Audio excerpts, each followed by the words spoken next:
ভারতের প্রধানমন্ত্রী নরেন্দ্র মোদীর মুকুটে জুড়ল নতুন পালক। আপনারা জানেন ভারতের প্রধানমন্ত্রী নরেন্দ্র মোদী রাশিয়া সফরে গিয়েছিলেন, যদিও গতকাল তিনি রাশিয়া থেকে অস্ট্রিয়াতে পাড়ি দিয়েছেন। এবং যখন ভারতের প্রধানমন্ত্রী রাশিয়াতে গিয়েছিলেন তখন প্রথমেই তাকে গার্ড অফ অনার দেওয়া হয়েছিল, এরপরেই রাজকীয় সম্বর্ধনা দেওয়া হয় ভারতের প্রধানমন্ত্রীকে। এবং রাশিয়ার সর্বোচ্চ সম্মান, যার নাম order of Saint Andrew the apostles, এই রাশিয়ার সর্বোচ্চ সম্মানে ভূষিত করা হলো ভারতের প্রধানমন্ত্রী নরেন্দ্র মোদীকে। এবং তার গলায় একটা মেডেল ঝুলিয়ে দিলেন রুশ প্রেসিডেন্ট ভ্লাদিমির পুতিন। অত্যন্ত গুরুত্বপূর্ণ। ভারত এবং রাশিয়ার দ্বিপাক্ষিক যে পরিস্থিতি, তা গোটা বিশ্বের কূটনীতির ওপর একটা বড় প্রভাব ফেলে। এবং ঠিক সেই জায়গায় দাঁড়িয়ে যখন ইউএসের চোখ রাঙানি সত্ত্বেও ভারত তাদের প্রমাণিত বন্ধু দেশ রাশিয়ার সঙ্গে সম্পর্ক কখনোই খারাপ করেনি অতীতে এবং বর্তমানেও করেনি, তার প্রতিদান হিসাবেই হয়তো ভারতবর্ষের বর্তমান প্রধানমন্ত্রী নরেন্দ্র মোদীকে সর্বোচ্চ সামরিক সম্মানে ভূষিত করলেন সে দেশের president Vladimir Putin.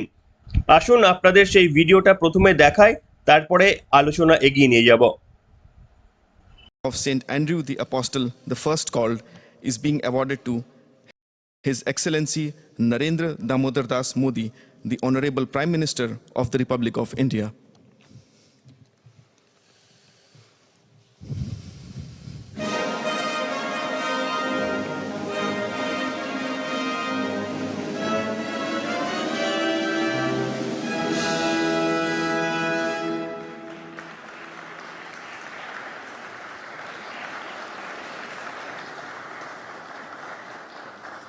The Order of 22তম রাশিয়া বার্ষিক সম্মেলনে যোগ দিতে দুদিনের সফরে সোমবারই পৌঁছেছিলেন মস্কোতে ভারতের প্রধানমন্ত্রী।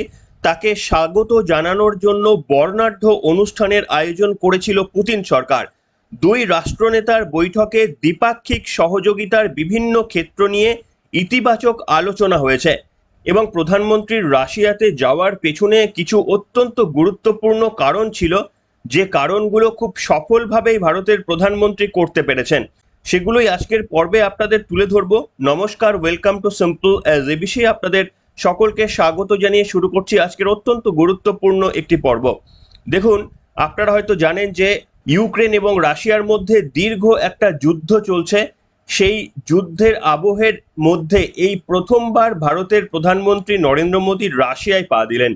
ভারতের প্রধানমন্ত্রী নরেন্দ্র মোদীকে রাশিয়ার সর্বোচ্চ সম্মান প্রদান করা হয়, যে সম্মানের নাম ছিল award of Saint Andrew the apostles. মূলত রাশিয়ার নাগরিকরা যারা রাশিয়ার ঐতিহ্য গৌরবকে তুলে ধরতে বিজ্ঞান, সংস্কৃতি এবং কলা বিভাগ সহ নানা বিভাগে ব্যতিক্রমী ভূমিকা পালন করে, তাদেরকে এই সম্মান দেওয়া হয়। আর বিদেশি অতিথিদের সঙ্গে যাদের রাশিয়ার সঙ্গে সখ্যতা বরাবর বজায় থেকে এসেছে, তাদেরকেও এই সম্মান দেওয়া হয়। ভারতের প্রধানমন্ত্রী কিন্তু এই সম্মানে ভূষিত হলেন। এবং আপনাদের বলতে চাইবো, ভারতের প্রধানমন্ত্রী অত্যন্ত গুরুত্বপূর্ণ বেশ কিছু এজেন্ডা নিয়ে আলোচনা করতে গিয়েছিলেন।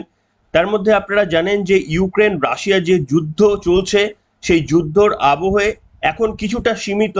সেই অবস্থাতে প্রথমবারের জন্য ভারতের প্রধানমন্ত্রী রাশিয়াতে গেলেন। এবং যখন নৈশভোজ চলছিল, পুতিন এবং প্রধানমন্ত্রী নরেন্দ্র মোদী যখন নৈশভোজে যোগ দিয়েছিলেন, তখন পার্সোনালি একটা রিকোয়েস্ট করেন ভারতের প্রধানমন্ত্রী নরেন্দ্র মোদী রাশিয়ার প্রেসিডেন্টের কাছে। কি ছিল সেই রিকোয়েস্ট?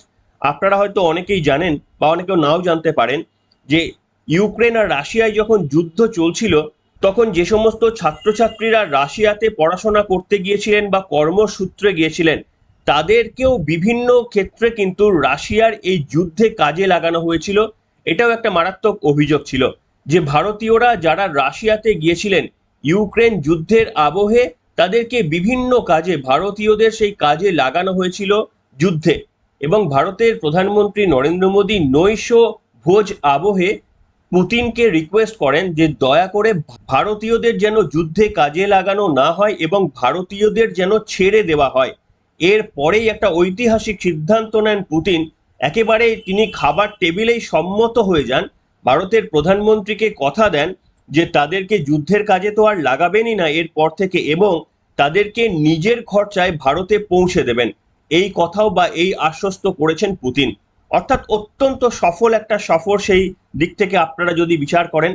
এবং ভাবুন তো সেটা একটা কত বড় কাজ করলেন ভারতের প্রধানমন্ত্রী দেশবাসীর জন্য। যে সমস্ত ভারতীয় নাগরিকরা রাশিয়ায় পড়তে গিয়ে বা কর্মসূত্রে গিয়ে যুদ্ধে জড়িয়ে গিয়েছিলেন, তাদেরকে ছাড়িয়ে আনার মতো কত বড় একটা গুরু দায়িত্ব পালন করলেন। ওই পরিবারগুলো কত উদ্বিগ্নের দিন কাটছিল বলুন তো। কোনোদিন হয়তো ভাবতেই পারেননি যে তারা আদৌ দেশে ফিরতে পারবেন। অথচ দেখুন ভারতের প্রধানমন্ত্রী নরেন্দ্র মোদী এইভাবে তিনি পার্সোনালি রিকোয়েস্ট না করলে বোধহয় এটা সম্ভবই হতো না। তাই দেশবাসীর কথা মাথায় রেখে একটা অত্যন্ত তাৎপর্যপূর্ণ ঘটনা, বিশেষ করে সেই সমস্ত পরিবারগুলো বুঝতে পারবেন যে প্রধানমন্ত্রীর এই স্টেপ কতটা গুরুত্বপূর্ণ, যাদের ছেলেদেরকে রাশিয়ায় গিয়ে যুদ্ধের কাজ করতে হয়েছিল, যুদ্ধে অংশগ্রহণ করতে হয়েছিল। একটা বিরাট সাফল্য নিয়ে আসলেন ভারতবাসীর জন্য ভারতের প্রধানমন্ত্রী রাশিয়া সফর থেকে।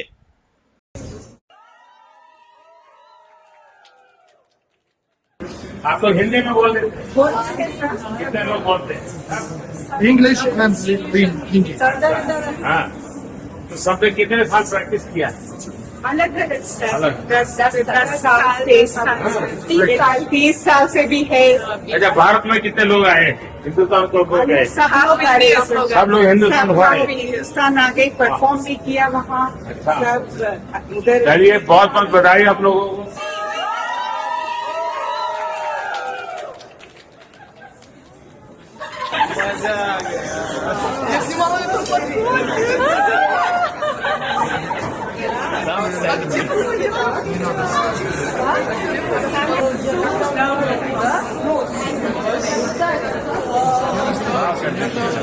এবং আপনারা এটাও হয়তো জানেন যে খনিজ তেল ভারত যাদের কাছ থেকে ইম্পোর্ট করত, কংগ্রেস জামানায় তাদের একটি বড় অংশ ছিল ইউএস এর সঙ্গে ভারতের একটা বড় বাণিজ্য হতো। এই অপরিশোধিত তেল ইউএস থেকে ভারত নিয়ে আসতো।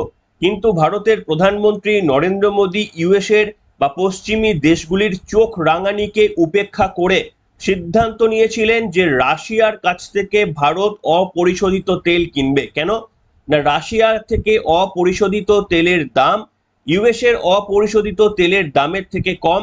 তাই ভারতের অর্থনীতির কথা মাথায় রেখে ওয়াশিংটনের লাল চোখ উপেক্ষা করে ভারত সিদ্ধান্ত নিয়েছিল রাশিয়ার কাছ থেকেই তারা অপরিশোধিত তেল কিনবে। এবং সেই সংক্রান্ত প্রচুর আলাপ আলোচনা হয়েছে। তবে আপনাদের একটা খবর দেখাতে চাইছি, আপনারা দেখতেই পাচ্ছেন মোদি পুতিনের বন্ধুত্ব নিয়ে উদ্বিগ্ন আমেরিকা।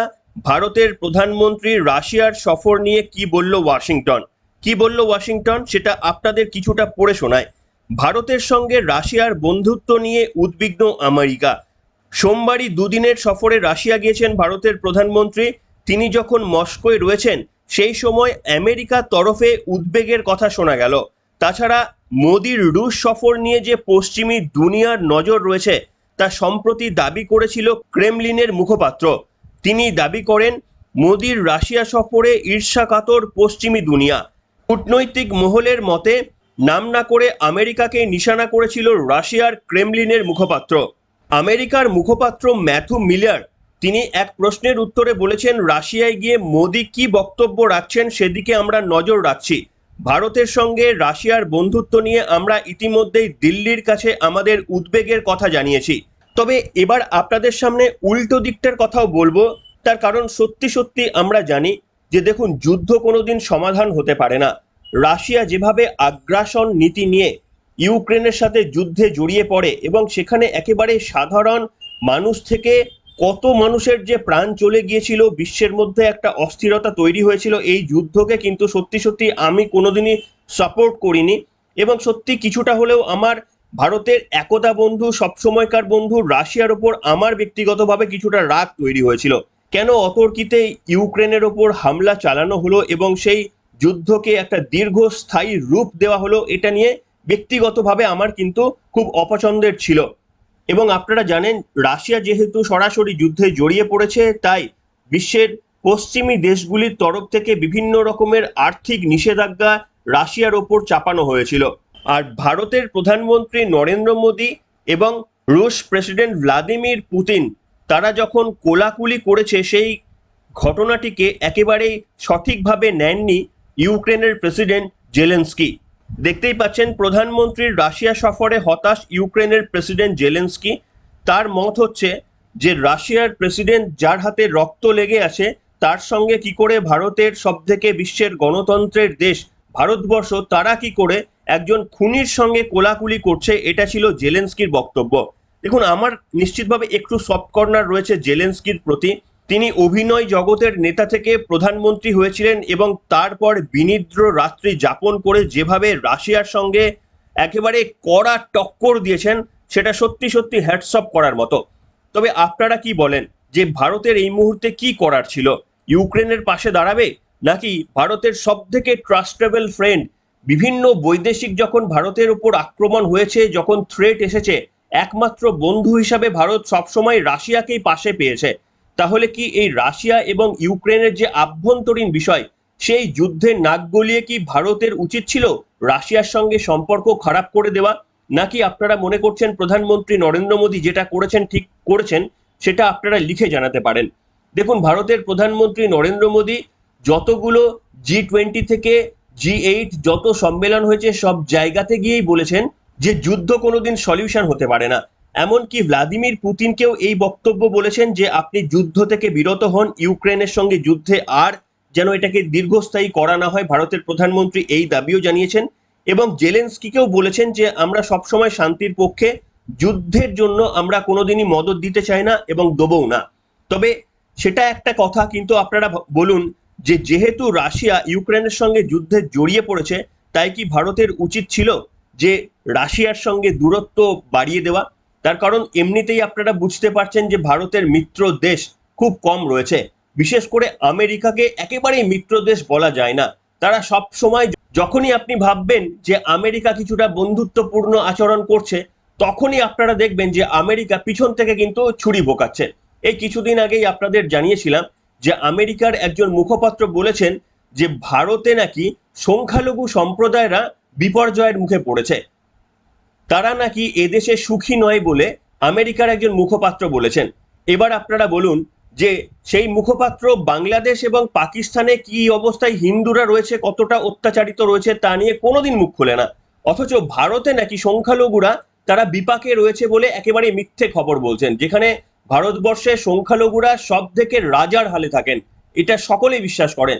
সেখানে ভারতবর্ষের ওপর এরকম একটা মিথ্যে অপবাদ দিয়েছিল আমেরিকা। সেই জন্য আমেরিকা ভারতের কখনোই ট্রাস্টেবল ফ্রেন্ড হতে পারে না। ভারতের একেবারে চিরাচরিত আমল থেকে, স্বাধীনতার আগে বিশ্বযুদ্ধের সময় থেকে রাশিয়া সবসময় ভারতের সাথ দিয়ে এসেছে। তাই আমার মনে হয় নেশন ফার্স্ট, আগে নেশনকে দেখতে হবে, তারপরে ইউক্রেন অন্যান্য দেশ আছে। তার কারণ যুদ্ধ যদি লাগে, যদি কখনো প্রয়োজন হয়, তখন কিন্তু আবার সেই রাশিয়াই ভারতকে অস্ত্র দিয়ে বলুন, টাকা দিয়ে বলুন, সৈন্য দিয়ে বলুন, তখন রাশিয়ায় পাশে দাঁড়াবে। আমেরিকাও পাশে দাঁড়াবে না, চীনও পাশে দাঁড়াবে না, আর জাপানও পাশে দাঁড়াবে না। সেই কারণেই আমার মনে হয় নরেন্দ্র মোদীর এই স্ট্র্যাটেজি, বিদেশ নীতি একেবারেই সঠিক। রাশিয়ার সঙ্গে সম্পর্ক খারাপ করা কোনো মানেই হয় না বলে আমার ব্যক্তিগতভাবে বিশ্বাস। আপনাদের কি বিশ্বাস লিখে জানাতে পারেন। তবে সর্বশেষ একটা ছোট্ট বক্তব্য বলে আপনাদের কাছে পর্বটা শেষ করব। আপনারা জানেন যে নরেন্দ্র মোদী তীব্র সমালোচনা করে কংগ্রেস এবং বিভিন্ন বিরোধী দলগুলি, বিশেষ করে তার বিদেশ সফর নিয়ে। যখন বিদেশ সফরে যায় এই কংগ্রেস, আবার দেখলাম তারা বলছে যে নরেন্দ্র মোদী রাশিয়ায় যাওয়ার সুযোগ পায় অথচ মণিপুরে যাওয়ার সুযোগ পায় না। এই ধরনের বিভিন্ন কটূক্তি করতে কংগ্রেস ছাড়ে না, কিন্তু তারা রাজনৈতিকভাবে হয়তো জানেই না বা জানলেও স্বীকার করতে চান না যে রাশিয়ায় যাওয়াটা ভারতের প্রধানমন্ত্রী বা ভারতের জন্য কতটা গুরুত্বপূর্ণ ছিল। যাই হোক, তবে এটাই আপনাদের বলতে চাইবো যে ভারতের প্রধানমন্ত্রী শুধু যে বিদেশ সফর করে বৈদেশিক সম্পর্ককে মজবুত করার কাজটা করছেন এমনটা নয়। আপনাদের আরো একটা খবর দেখাতে চাইছি। এই খবরটা হলো রিজার্ভ ব্যাংকের তরফ থেকে একটা ডেটা এসেছে। কি সেই ডেটা? না, এই ফিনান্সিয়াল ইয়ারে ভারতে নতুন কর্মসংস্থান বৃদ্ধি পেয়েছে 4,70,00,000, যেটা গত বছরে যা বৃদ্ধি পেয়েছিল তার দ্বিগুণ। রিজার্ভ ব্যাংকের এই তথ্য কার্যত গোটা দেশবাসীকে চমকে দিয়েছে। অর্থাৎ এই যে বিরোধীরা বলে না বেরোজগারি, ভারতে বেরোজগারি বাড়ছে, রাজ্যের মুখ্যমন্ত্রী মমতা বন্দ্যোপাধ্যায়কে বারবার বলতে শুনবেন যে পশ্চিমবঙ্গে নাকি বেরোজগারি কমে গিয়েছে আর দেশে নাকি বেরোজগারি বাড়ছে। এরকম বিভিন্ন রকম ডেটা ছাড়া, কোন রকম তথ্য ছাড়াই মুখ্যমন্ত্রী এই ধরনের বক্তব্য বলেন। কিন্তু আসল তথ্য আপনাদের দিচ্ছি, রিজার্ভ ব্যাংকের থেকে যেটা ঘোষণা করা হয়েছে যে গত অর্থবর্ষে দেশে 4,70,00,000 নতুন কর্মসংস্থান তৈরি হয়েছে এবং যেটা গতবারের বৃদ্ধির তুলনায় দ্বিগুণ। তাই আপনাদের বললাম ভারতের প্রধানমন্ত্রী আভ্যন্তরীণ বিষয়ে যতটা সজাগ, বাইরে গিয়েও তিনি সুসম্পর্ক বজায় করে মিত্র দেশগুলোর সঙ্গে ভারতের সুসম্পর্ক বজায় রেখে কার্যত একটা স্থিতাবস্থা বজায় রাখার চেষ্টা করছেন, যেটা অত্যন্ত প্রয়োজন ভারতের জন্য। কি বলবেন নরেন্দ্র মোদীর মুকুটে এই নতুন পালক সম্পর্কে বা গোটা পর্ব সম্পর্কে? আপনাদের মতামত লিখে জানাতে পারেন। এখনকার মতো এখানেই শেষ করলাম।